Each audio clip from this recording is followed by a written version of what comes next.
काम आऊँ कि 24 घंटे आप मुझे फ़ोन कर सकते हैं किसी भी समस्या के लिए, चाहे अपना भाई समझ के, चाहे अपना बेटा समझ के। तो मैं निश्चित ही तौर पे आपके लिए हमेशा तत्पर रहूँगा। जी, धन्यवाद।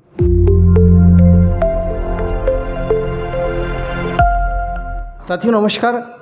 लंबे समय से हमारे जावरा में सीएसपी नगर पुलिस अधीक्षक का जो पद था वो प्रभारी के भरोसे चल रहा था और इस पद पर अभी हाल ही में राज्य पुलिस सेवा के अधिकारी श्री दुर्गेश जी आर्मो उन्होंने ज्वाइन किया है। आइए हम उनसे बात करते हैं, संवाद करते हैं। सर, सबसे पहले स्वागत और बधाई आपको जावरा में आपके आने की। जी नमस्कार उमेश जी, बहुत बहुत धन्यवाद आपका, आप मुझे इस चैनल में आमंत्रित करने के लिए। सर, आप जो सीएसपी का पद होता है, सबसे पहले मैं वो जानना चाहूँगा कि सीएसपी क्या होता है, आखिर ये पद की क्या जिम्मेदारी होती है, क्या वर्क करता है? क्योंकि आमतौर पे पुलिस की वर्दी देखकर लोगों को लगता है कि सबका एक ही काम होता होगा, लेकिन सीएसपी के बारे में थोड़ा सा आप बताइए। क्या होता है कि जो पीएससी जो हमारी संस्था है जो एग्ज़ाम कंडक्ट कराती है, जिसमें डीएसपी पद के रूप में हमारा चयन होता है। जो रिक्रूटमेंट होता है वो डीएसपी पद के लिए होता है और यदि ये डीएसपी किसी ग्रामीण क्षेत्र में पदस्थ होगा तो उसे एसडीओपी कहा जाएगा, sub divisional officer of police. लेकिन यदि कोई किसी शहरी क्षेत्र में रहेगा, जैसे चूँकि जावरा हमारा कभी किसी समय में मुझे लगता है यहाँ पर कभी एसडीओपी बैठते रहे होंगे, जावरा एसडीओपी नाम से पद रहा होगा। लेकिन ये शहर का इतना विस्तारीकरण हो गया और ये शहरी जनसंख्या 1 लाख से ऊपर हो गई, तब से इसे जो है जावरा सीएसपी नाम से पद दे दिया गया। कहने का तात्पर्य यह है कि डीएसपी, सीएसपी हो या एसडीओपी हो, ये पद तीनों एक ही होते हैं, लेकिन पदस्थापना के स्तर पर इन्हें अलग अलग नाम दिया जाता है। यदि ग्रामीण क्षेत्र में होगा तो उन्हें एसडीओपी कहा जाएगा, यदि शहरी क्षेत्र में होगा सीएसपी कहा जाएगा, और यदि पुलिस अधीक्षक कार्यालय या अन्य वरिष्ठ कार्यालय में अगर ये मुख्यालय पर तैनात रहेंगे तो इन्हें डीएसपी कहा जाता है। और मैं आपको बताना चाहूँगा इसमें ऐड करते हुए कि सीएसपी या एसडीओपी जो पद होता है ये मुख्य रूप से थाने और वरिष्ठ कार्यालयों के बीच में एक सेतु का कार्य करते हैं। इसके अलावा इनका मुख्य कार्य जो होता है वो थाने जो उनके अंतर्गत आते हैं, जैसे 3 थाने भी हो सकते हैं, किसी अनुभाग में 4 भी होते हैं, किसी बड़ी जगह में 5 भी होते हैं। मुख्य रूप से थानों में जो क्या कार्रवाई चल रही है उनका पर्यवेक्षण करना, कुछ अपराधों में डायरेक्ट इन्हें इन्वेस्टिगेशन भी करना होता है। जैसे आप लोगों ने सुना होगा कि एट्रोसिटी वाले मामले जो हैं वो डीएसपी स्तर के अधिकारी करते हैं। कुछ गंभीर मामले ऐसे भी होते हैं जिन्हें पुलिस अधीक्षक महोदय को लगता है कि इनकी सेंसिटिविटी ज़्यादा है तो वो भी थाना स्तर पर ना कराया जाकर वो डीएसपी स्तर पर कराई जाती है। मुख्य रूप से हमारा कार्य पर्यवेक्षण कर्ता के रूप में होता है और थाने और वरिष्ठ अधिकारियों के बीच में एक सेतु का कार्य करना होता है। यह मुख्य कार्य है डीएसपी या सीएसपी पद का। पूरा लॉ एंड ऑर्डर और पूरे शहर और आसपास के क्षेत्र की पूरी कमान जो है वो आपके हाथ में है। सर, आपके बारे में थोड़ा सा जानना चाहेंगे, आप कहाँ के हैं और कैसे आप सीएसपी मतलब राज्य पुलिस सेवा की परीक्षा को आप पहुँचे, अधिकारी बने पुलिस, वो थोड़ी सी यात्रा आपकी बताइए हमको। जैसा कि उमेश जी आपने अपने दर्शकों को मेरा नाम बता ही दिया है, मैं दुर्गेश आर्मो 2017 बैच का अधिकारी हूँ। मेरी जो स्कूलिंग रही है वो बालाघाट, मंडला, जबलपुर, महाकौशल क्षेत्र में हुई है स्कूलिंग, फर्स्ट से लेकर 12 तक की। उसके बाद ग्रेजुएशन मैंने भोपाल से किया है, बीई किया है सिविल इंजीनियरिंग से। उसके बाद मैं 2015 में कॉलेज से पास आउट हुआ हूँ और 2017 से मैं कंटिन्यूस सेवा में हूँ। सेवा में मैंने सबसे पहले जो ट्रेनिंग पीरियड होता है हमारा 2 साल का, जिसमें हमें एकेडमिक ट्रेनिंग करनी होती है 16.5 महीने की। इसके अलावा 7.5 महीने हमें ज़िले में रहना पड़ता है। तो उन 7.5 महीनों में मैं सिवनी ज़िले में प्रोबेशनर रहा था।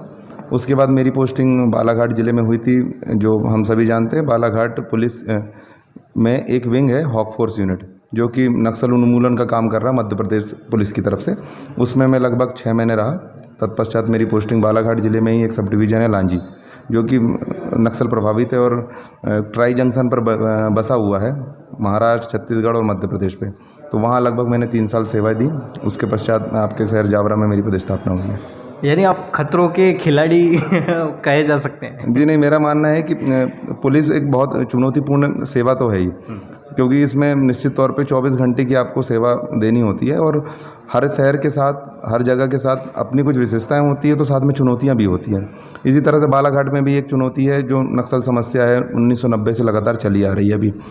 उसी तरह अगर जावरा में भी देखेंगे तो अभी तो मैं चूँकि नया हूँ, 6-7 दिन हुए मुझे, समय आते समय के साथ मुझे भी पता चलेगी कि यहाँ की क्या चुनौती। जैसे मुझे अभी स्पष्ट रूप से देखने में मिलता है कि यातायात बहुत बड़ी एक चुनौती है यहाँ पर। यातायात और चूँकि हाईवे हमारे यहाँ से गुजरा हुआ है, अहमदाबाद हाईवे भी है और इसके अलावा जो अभी 8 लेन भी है, तो एक्सीडेंट के मामले यहाँ पर बहुत देखने को मिलते हैं। तो निश्चित रूप से आगे जो चुनौतियां हमें दिखाई देंगी, हम अपने अधीनस्थ स्टाफ के माध्यम से और वरिष्ठ अधिकारियों के मार्गदर्शन से और बेहतर कुछ करने का हम इसमें प्रयास करेंगे। ये बहुत अच्छी बात है। और आप सर काफ़ी हेल्दी, मतलब आप जिमिंग वगैरह में भी स्वास्थ्य को लेके आप क्या जागरूकता रखते हैं, क्या क्या करते हैं आप? मेरा ये मानना है कि चूँकि मैंने जैसा बताया आपको कि पुलिस ऐसी सेवा है जिसमें आपको 24 घंटे एक्टिव रहना पड़ता है। आप देखते भी हैं कि कई बार जो रिटायरमेंट एज तक आते आते पुलिस चूँकि बहुत सारी समस्याएं देखती हैं, खाने का टाइम फिक्स नहीं है, सोने का समय फिक्स नहीं है, तो बहुत सारी समस्याओं से या बीमारियों से हमारा जो पुलिस परिवार के सदस्य हैं वो ग्रसित रहते हैं।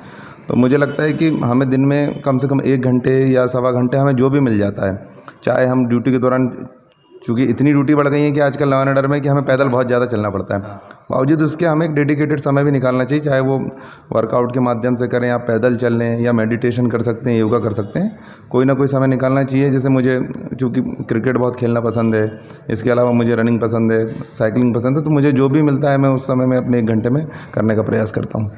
सर इस बार चुनावी साल है ये, इस बार चुनाव भी होना है, काफ़ी चैलेंजिंग एक तरह से ये है और लगभग माना जा रहा है कि ये आपके निर्देशन में आप उसमें ही होगा। तो आप क्या चुनौतियाँ देखते हैं और किस तरह से आप सोचते हैं कि हम बहुत शांतिपूर्वक तरीके से मतदान करवा देंगे? जी, मुझे लगता है कि चुनाव यदि हमें शांतिपूर्वक कराना है तो उसके लिए हमारी तैयारी बहुत बेहतर होनी चाहिए, क्योंकि चुनाव एक दिन की प्रक्रिया नहीं है कि एक दिन बस वोटिंग के दिन हमें अपना बल लगा देना है और चुनाव बहुत शांतिपूर्वक समाप्त हो जाएगा। इसके लिए लगभग, जैसा आप सभी को पता है कि अभी पिछले 1 महीने से भी लगातार तैयारी चली आ रही है। अभी 2 दिन पहले ही एसपी साहब, कलेक्टर साहब का भी दौरा इस क्षेत्र में हुआ था चुनाव संबंधी गतिविधियों को पर्यवेक्षण करने के संबंध में। और जैसा राजस्थान से लगा हुआ क्षेत्र है हम लोगों का, तो वहाँ पे भी चुनाव है और हमारे यहाँ भी विधानसभा चुनाव होने हैं, तो हमें एक तो बहुत सतर्कता रखनी होगी इस सीमावर्ती क्षेत्रों में।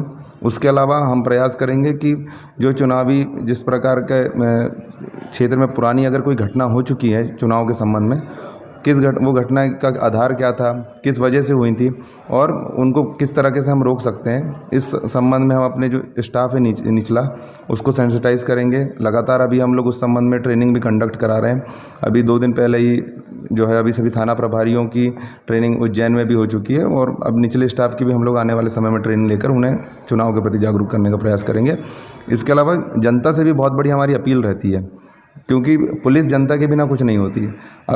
क्योंकि पुलिस किसी थाने में ज़्यादा से ज़्यादा 100 का बल होगा, 200 का बल होगा, लेकिन यदि जनता का साथ होता है तो हम लोग उस क्षेत्र में ही हमें लगता है कि हर घर में हमारा एक पुलिस वाला जवान है, तो हम लोग उस चीज़ को बहुत ईजिली कंट्रोल कर पाते। तो जनता से भी अपील रहेगी सहयोग की और हम उन लोगों के बीच में भी जाएंगे, चौपाले भी आयोजित करेंगे कि किस तरह से हम चुनाव को शांतिपूर्वक निष्पादन करवा पाएँ।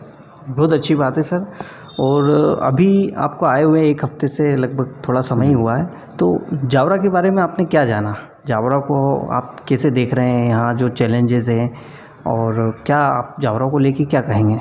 जैसे मैं आपको बताना चाहूँगा उमेश जी, मैं पदक्रम तालिका देख रहा था जब यहाँ पदस्थापना की, तो इसमें बहुत बड़े बड़े वरिष्ठ अधिकारी यहाँ पर पदस्थ रहे हैं। इसी तरह से जो एसडीएम के तौर पर भी यहाँ पदस्थ रहते हैं, वहाँ उस स्तर पर भी बड़े बड़े अधिकारी यहाँ पदस्थ रहे हैं।